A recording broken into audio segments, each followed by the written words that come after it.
সম্পর্ক গড়ে তোলা সহজ কোনো বিষয় নয়, খুবই কঠিন একটা কাজ। কোনো সুন্দর সম্পর্কই সহজে হয় না। এর পিছনে থাকে অনেক স্মৃতি, অনেক ত্যাগ।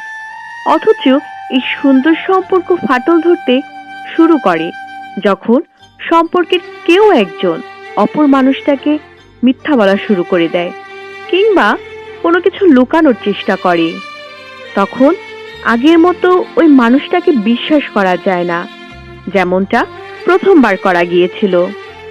বিশ্বাস যে কোনো একটা সম্পর্কের খুঁটি। যে কোনো ভবন কিংবা বাড়ির খুঁটি যদি নড়বড় হয়, সে ভবন কিংবা বাড়ি যেমন স্থির থাকতে পারে না, তেমনি ভাবে বিশ্বাসে আঘাত হানলে সম্পর্ক বেশি দিন টিকে থাকতে পারে না।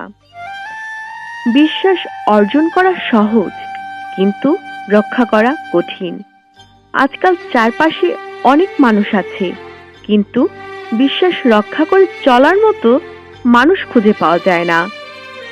চারপাশে সবাই বিশ্বাস করে প্রতারণার শিকার। এখন আর সহজে কেউ কাউকে বিশ্বাস করতে পারে না। যে মানুষটা আপনাকে বিশ্বাস করে তার বিশ্বাস ধরে রাখতে শিখুন, নয়তো আপনিও কাউকে বিশ্বাস করে একইভাবে প্রতারিত হবেন। যে সম্পর্কে বিশ্বাস, প্রাইভেসি যত বেশি স্ট্রং, সেই সম্পর্ক তত বেশি গভীর। আপনি চাইলেই মানুষের বিশ্বাস নষ্ট করে দিতে পারেন। এতে আপনার কোনো ক্ষতি না হলেও যে মানুষটা বিশ্বাস করে প্রতারিত হলো, তার অনেক বড় ক্ষতি হয়ে যাবে। কাউকে ক্ষতি করে আঘাত দিয়ে নিজেকে ভালো রাখা যায় না। তাই কাছের মানুষের বিশ্বাসের মর্যাদা দিন, তাদেরকে ভালোবাসুন।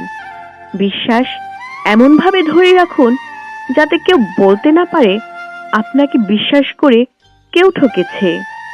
মনে রাখুন, কাউকে ঠকানোর চেয়ে নিজে ঠকে যাওয়া ভালো।